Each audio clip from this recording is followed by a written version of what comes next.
Good afternoon, everyone. It's an honor to be here. This is my first Apsara as well. I'm impressed with what I saw in Pavilion 1 to 3 earlier today. So hope to share something with you and hopefully you can bring some value from today's presentations. So let me begin by introducing myself. My name is Suwandi. I am the co-founder and CEO of Mekari. If earlier we heard from SAP, the cloud ERP, so we are similar with them. We are the cloud ERP for SMB in a developing market. So earlier we heard from the experience of Olympic committees, heard from experience from banks, from enterprises solutions.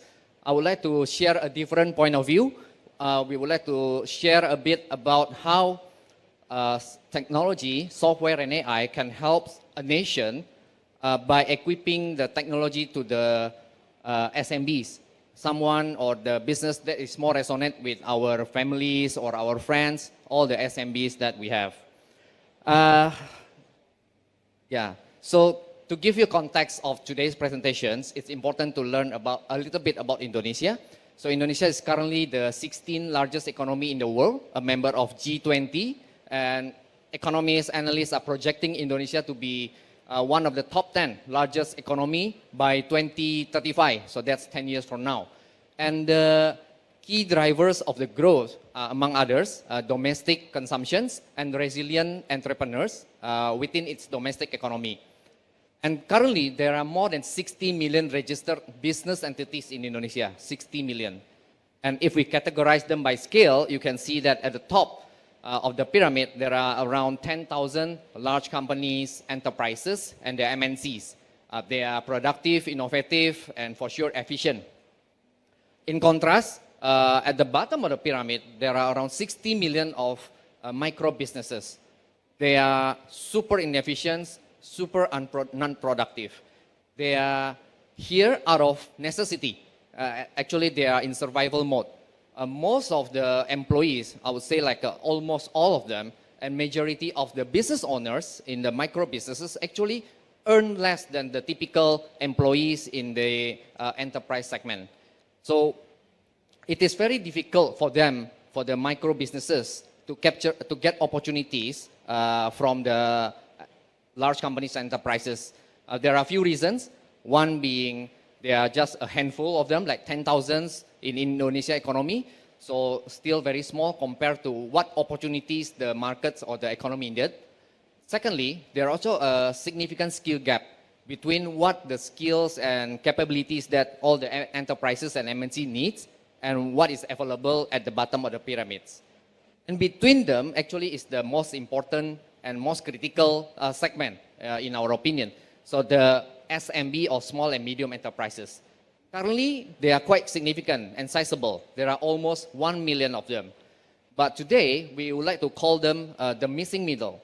They are missing because, we call them missing because they are performing not at, like still very far from their full potential. So they still have like a significant gap to compare between what they are offering today, what they are delivering to what they can deliver. And they are also missing because the government are busy supporting the micro businesses and most of the international players are busy supporting the enterprises. So they are somewhat invisible in the market. But they are very important. They are very critical for Indonesia economy. If they don't grow or if they are stagnant, the country's economic growth remains limited or maybe stagnant as well. So might as well trapped in the low or middle income trap forever. So we think that this is the very important segment. That's why we would like to try to improve and to try to deliver a product or build a product that can help them improve better. And the reason why they cannot grow better, grow further, in our opinion, is because of the ceiling problem. We are seeing more and more SMBs in Indonesia actually have outgrown the products that they use. The resources, the capabilities, the skills, the tools, the people that they have somewhat help them grow to this point, but now they need something more like a productivity breakthrough. Otherwise, they will be stuck in that segment forever. So we make it our mission, again, to empower the progress of business and professional. And we would like to start with this segment, the most important segment, the SMB. We begin our journey by providing point solutions or point SaaS. We have HR solutions, finance, CRM, tax, and sales. Today, our product is being used by more than 30,000 SMBs in Indonesia and more than 2 million active users on our platform. And it is locally built.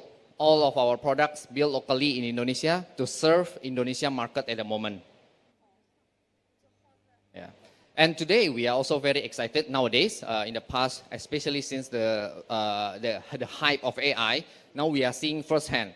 Before AI, we have experienced how our customers leapfrogging from no processes, no formal processes, no data, no structure into structured SaaS solutions. Today, it's a different world. Everybody is talking about AI and everyone is excited. And in fact, Indonesia is actually the top 3 ChatGPT users in the world. In Asia Pacific, sorry. In Asia Pacific, Indonesia is the 3rd largest in Asia Pacific. And for us, it's very exciting because now we can figure out how we can help our customers grow further using AI. There are several approaches that we are using today, but because the adoptions of chat-like or chat interface is more popular within the market, so the first step, the first product that we introduced to the market 1.5 years ago is about the Irene or the chatbot that enable our users, our customers, to chat with our chatbot to understand the product, the P&L or the financial statement better. Like for example, they can ask the bot, the AI bot, about how's the business performance so far and what are the top 3 priorities for them.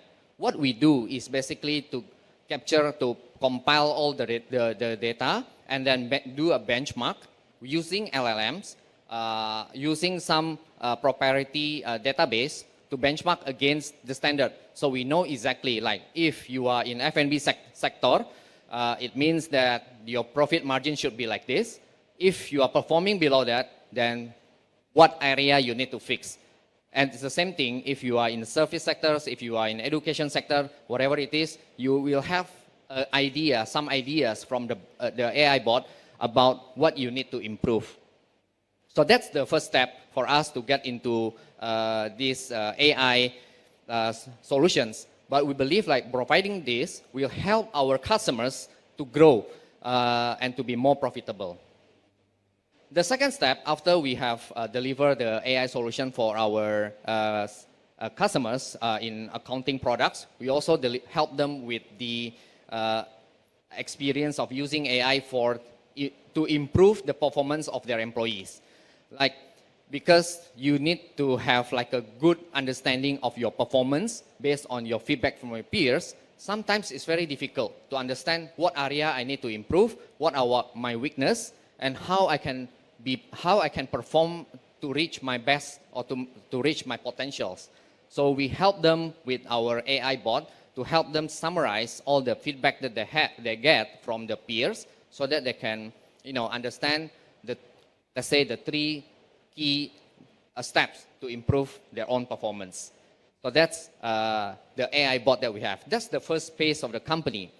Nowadays, of course, with the availability of agentic AI, the agentic approach to AI solutions, we are also trying to deploy agents to help our customers to achieve their best performance.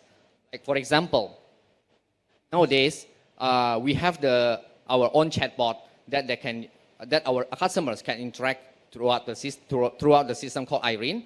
Now the end users of our customers can actually inquire something, and through the use of agentic tools, through the use of MCP, we are enabling our customers to simplify and to improve all the business process down to the back office operations. So not only to interact like, hey, do you have this product? Yes, we check we have, but it can actually help the customers to prepare the invoice or prepare the purchase quotations or sales quotation if that is needed. So there are a few things that we are now playing around in trying to experimenting what works for Indonesia and what works for SMB. And we have been working with Alibaba Cloud in the past 2 to 3 years, not only by working in terms of having a scalable and also reliable infrastructure. Nowadays, we are also working with Alibaba Cloud team to try to figure out the most effective way to deliver AI solution to our customers, including, for sure, using the Queen as the start. Several improvements that we are seeing in the operations, including the cost saving and also the performance improvement in our service. Yeah, and lastly, I think for a market like Indonesia, the developing market like Indonesia, especially for SMBs or even for the micro businesses, what important is how the technology can be more accessible, how the technology can be more relevant to the market. And we are happy that we can work together with partners like Alibaba Cloud in this journey. Thank you very much.